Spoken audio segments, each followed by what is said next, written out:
मेरा कोई नहीं है आपके सिवा। तो जो जो आपने अपना मान रखा वो सब वो घसीट लेंगे, क्योंकि वो कर तुम अकर तुम मन था कर तुम सर्व समर्थ है। दो प्रकार से, या अंदर से विवेक से वैराग्य प्रकट करके, या बाहर से राग ही हटा लेंगे। वो जगह नहीं रखेंगे जिसे आप अपना कह रहे हो। तैयार रहना। और यदि वास्तविक हृदय से ऐसी बात आ जाए तो उसी समय वो महात्मा हो गया। उसी समय करो सत्य, सत्य माने तत्काल, क्षिप्रम भवति धर्मात्मा। उसी समय बहुत जल्दी वो महात्मा बन जाता है। कितना सुंदर सिद्धांत है। रहो न कबहू कतहू कछु मेरो अपनो काम। अब अपने लिए कोई कार्य नहीं रह गया है। अपने लिए कितना कार्य था कि संसार में कोई हमारा न रह जाए। लोग रोते हैं इस बात का कि हमें संसार में कोई प्यार नहीं करता, कोई अपना नहीं। तो यही तो सिद्धि है। आओ इधर, हमारे मार्ग में ये लाभ है कि कोई हमें प्यार न करे।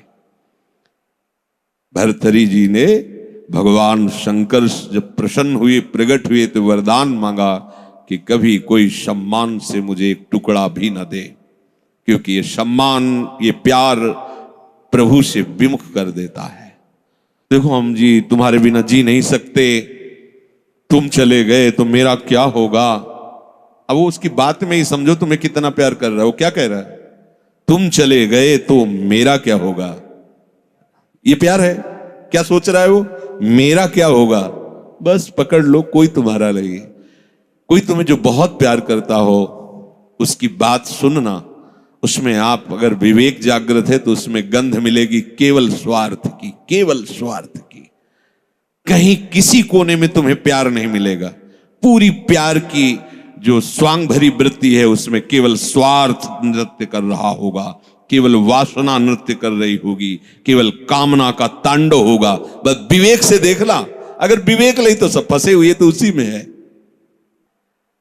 प्रभु कह रहे हैं कि जब साधक भगवद आश्रय नहीं लेता तो कहीं ना कहीं उसके हृदय में भोक्ताव करता भाव बना रहता है, यह अहंकार के कारण। फिर वो विषयों का चिंतन करता है। बहुत ध्यान देने योग्य बात है। विषयों का भोग तो बाद की बात है। हमारी दुर्गति का प्रधान कारण विषय चिंतन है। इसीलिए भगवान ने कहा है कि जो मेरा चिंतन करता है निरंतर, उसके लिए मैं सुलभ हो जाता हूं। अनन्य चेता सततम यो माम स्मरत नित्य साहा तस्याहम सुलभा पार्थ। मैं उसके लिए सुलभ हो जाता हूं। अब यहां ध्यान देना है कि विषय क्रिया नहीं हुई, लेकिन केवल चिंतन आपके हृदय को बर्बाद कर देगा। इसलिए कहा गया कि एक क्षण भी भगवत चिंतन छूटा तो हानि हो गई। ऐसे संस्कार गलत अंदर डाल देगा, वो जलाते रहेंगे। मन जो है ना, ऐसी स्थिति पैदा कर देगा कि ये ज्ञान विज्ञान आपकी समझ में ही नहीं आएगा। ध्यायतु विषयान पुंसः। प्रभु का आश्रय ना लेने के कारण, प्रभु के परायण ना होने के कारण, निरंतर भगवत चिंतन ना होने के कारण जो अंतर होता है वो विषय चिंतन होता है। ध्यान देना। दीर्घकाल निरंतर सत्कार सेवितो दृढ़ भूमि। जब दीर्घकाल तक निरंतर भगवत चिंतन का अभ्यास किया जाता है तो दृढ़ भूमि वो इतना पक्का हो जाता है कि फिर आप छोड़ना भी चाहो तो नहीं छोड़ सकते। जैसे विषयी पुरुष भले कहीं भागवतिक स्थान में भी बैठा हो पर वो अपना ही दृश्य देखेगा, अपना ही चिंतन करेगा। ऐसे भागवतिक पुरुष भले ही वो विषय प्रपंच में बैठा हो लेकिन वो अपना ही दृश्य देखेगा, अपना ही चिंतन करेगा। तो जो भगवत परायण नहीं होते, प्रभु का निरंतर चिंतन नहीं करते, उनका विषय चिंतन ही होता है। वो विषय चिंतन ही करता है ऐसा नहीं कह रहे। स्वाभाविक होता है विषय चिंतन उससे, क्योंकि भगवत परायण नहीं है, निरंतर भगवत भजन का अभ्यास नहीं किया तो होगा क्या? विषयों को भोगता रहा है। उसी कर्तृत्व भोक्तत्व भाव का चिंतन होता रहता है। ये बहुत खतरनाक स्थिति, प्रायः इसी स्थिति में पूरा संसार है।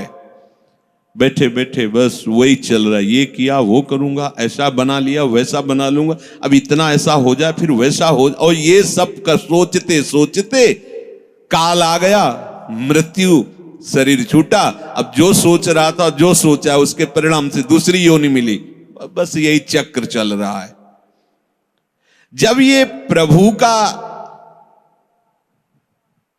चिंतन करता है तो संसार का चिंतन जो स्वाभाविक होता रहता था, अब हो तो रहा है। देखो ना, जैसे हम नाम जप करते हैं, भगवत चिंतन की चेष्टा करते हैं, तो बड़ी जोर से गंदगी आती है। ये सबका अनुभव है जो भजन करते हैं, बड़ी जोर से, जैसे कि दरिया में उफान आ गया हो। एक से एक गंदी से गंदी, मतलब जो आपको भी लगेगा कि यार ऐसी बात कैसे हो सकती है, बिल्कुल घृणित। वो आराध्य देव पर घृणित भाव, वो अपने गुरुदेव पर घृणित भाव, वो कुछ भी डरना नहीं, समझना।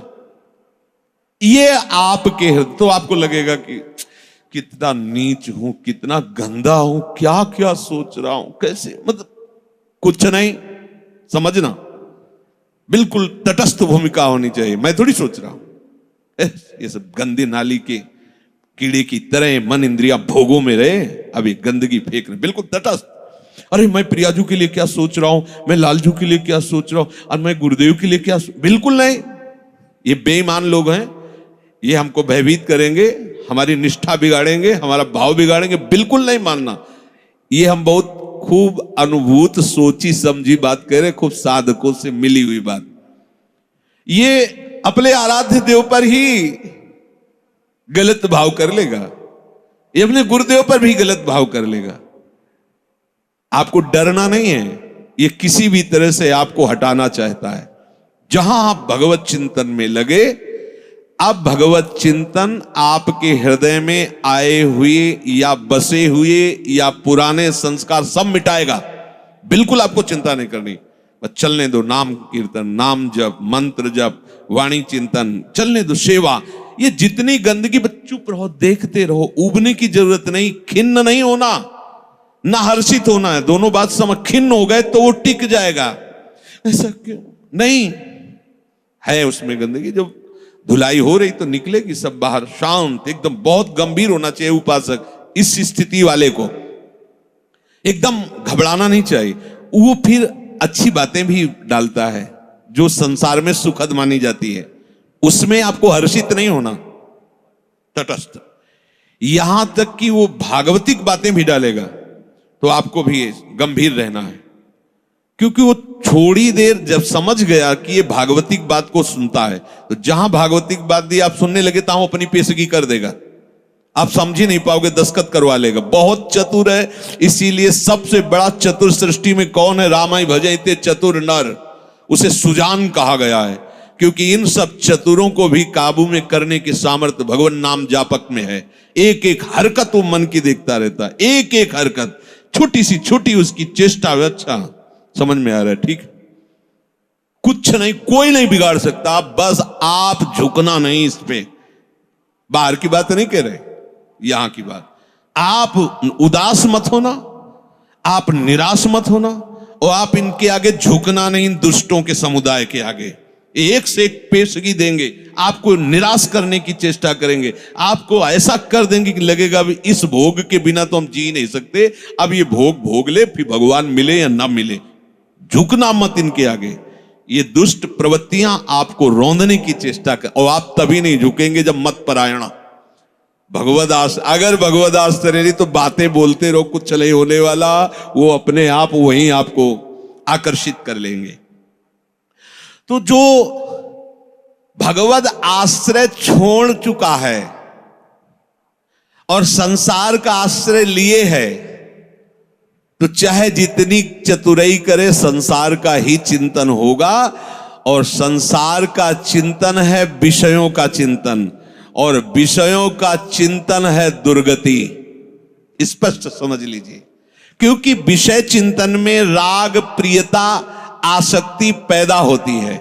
जैसे विषय चिंतन होता है तो उस विषय चिंतन के प्रति राग होता है, प्रियता होती है। अगर ये वस्तु मिल जाती आज खाने को, ये भोगने को, ये देखने को, ये सुनने को, मजा आ जाता, आनंद आ जाता। ऐसा राग, प्रियता और आसक्ति और विषय सेवन की ललक अब रहा नहीं जा रहा। ये कब शुरू हुआ?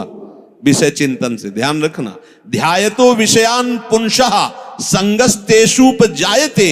विषयों का ध्यान करने से, चिंतन करने से विषय संग अर्थात आसक्ति उसके हृदय में प्रकट होती है। अब तो रहा नहीं जा रहा, अब वो भटक रहा है, क्या करूं, कैसे करूं, कहां वो पाऊं, ललक रहा है अंदर। बड़ी दुर्गति की ये स्थिति होती है। प्रायः हर साधक इस आग से जल करके आगे निकलता है। आग बुझाने की चेष्टा मत करना। इसमें अगर आपने थोड़ी भी बैलेंस बनाने की कोशिश की तो मार्ग छूट जाएगा। इस आग से ही निकलना है, पक्का तय करो। आग को बुझा करके निकलना है, कभी नहीं, निकल ही नहीं सकते।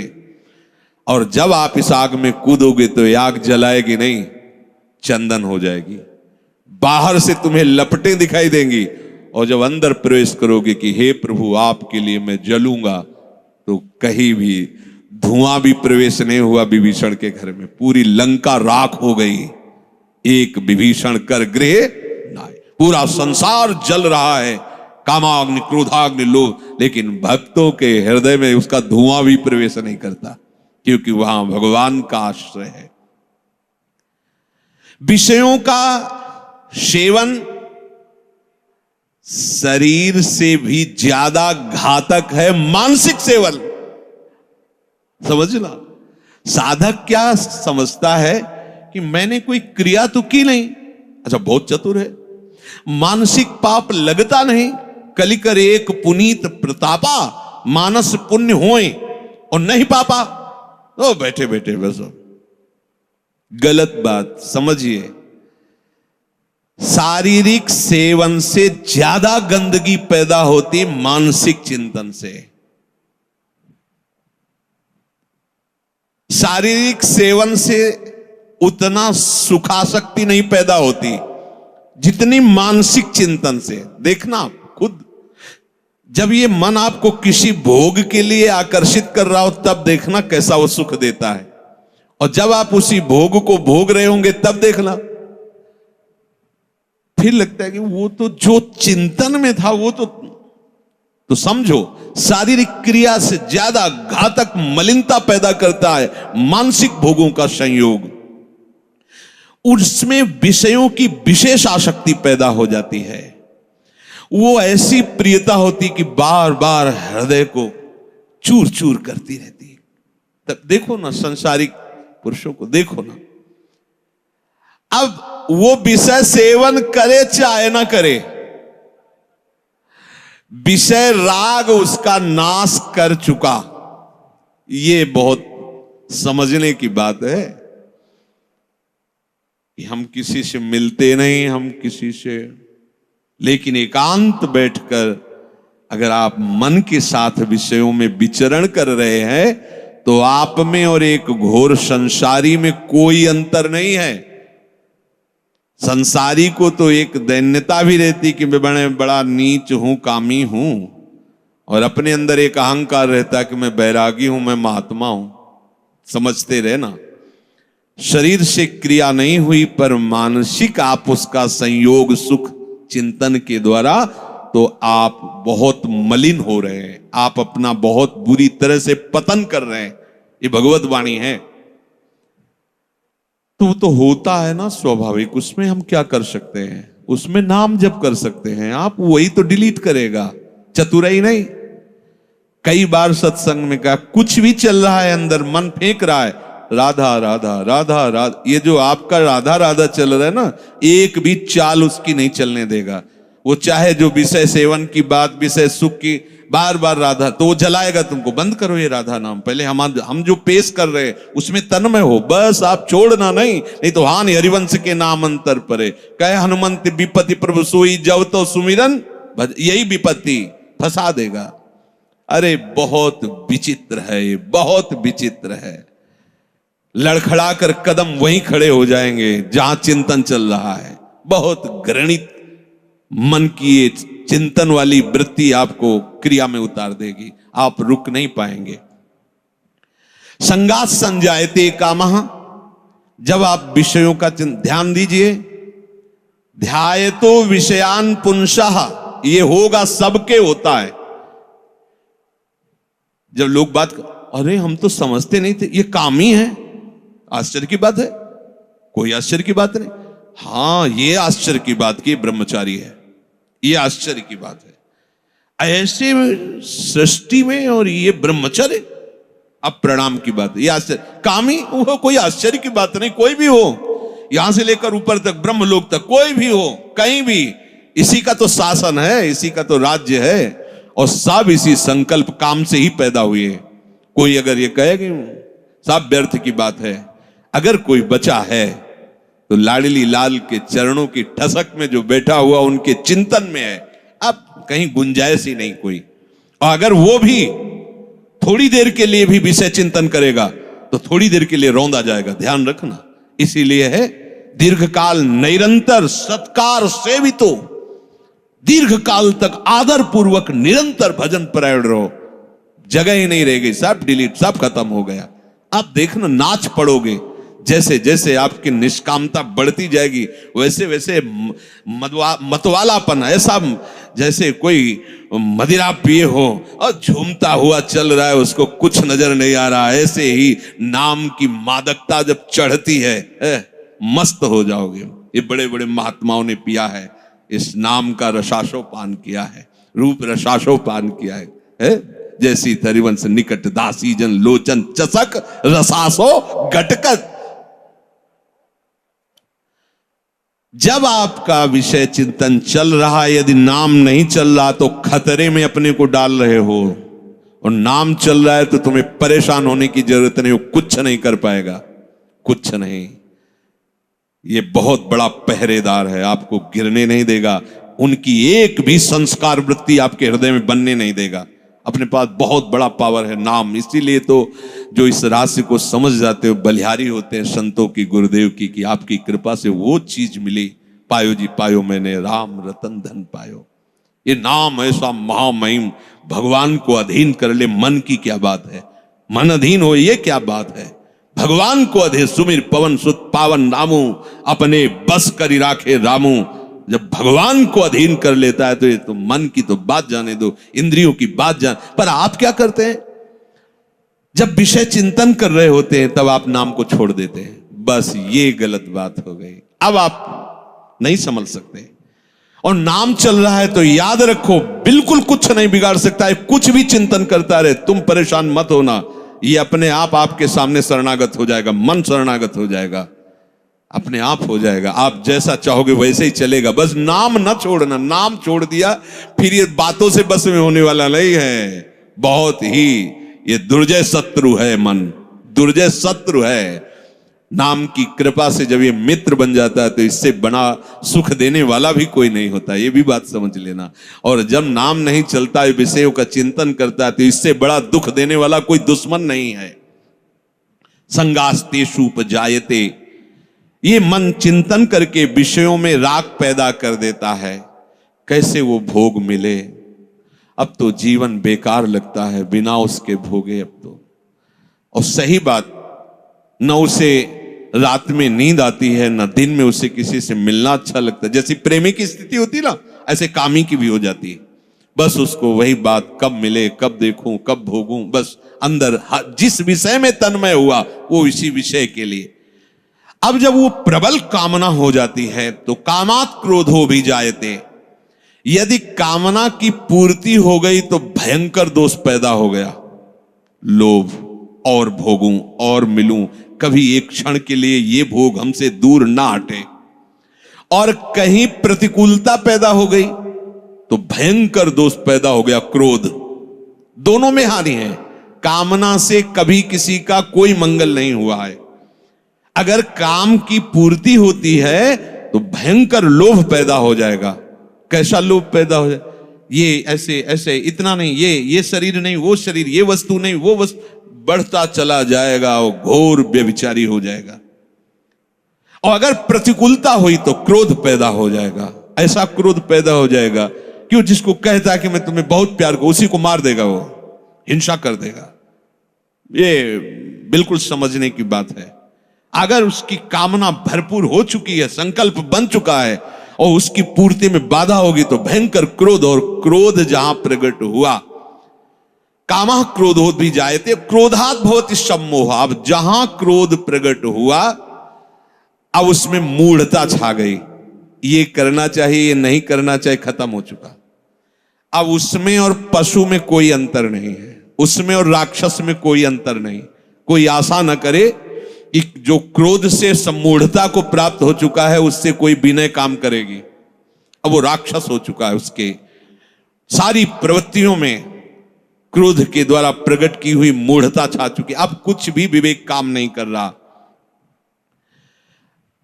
प्रभु कह रहे क्रोधात् भवति सम्मोहा। ऐसी मूढ़ता छा जाती है जो विचार की गुंजाइश नहीं रह जाती। वो रो रहा है सामने, या कोई, अब देखो रसेंद्री की ऐसी प्रबलता हुई, पशु पक्षियों को मार के खा रहा है जीव।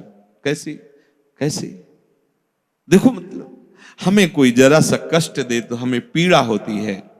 आप देखो एक छोटी चींटी जा रही हो, आप एक तिनके से ऐसे छूने की चेष्टा, वो भागने की चेष्टा करेगी, अर्थात वो बचना चाहती है। ऐसे हर जीव है। कैसी मूढ़ता छा गई, जीवों की हत्या करके उनके शरीर को खाते हैं। मनुष्य बढ़िया कपड़ा पहन करके, बढ़िया सुंदर भोग सामग्रियां हैं, खाइए पिए, खूब भजन कीजिए, नाम कीर्तन कीजिए, भगवद आश्रित, किसी को कष्ट देने के लिए, अपनी रसेंद्री के लिए। ऐसे ही प्रत्येक इंद्री के लिए जो कामना युक्त हो जाता है वो आसुरी भाव है, राक्षस है। वो देखने में केवल लगता है मनुष्य नहीं, उसकी प्रवृत्ति अंदर से राक्षस है।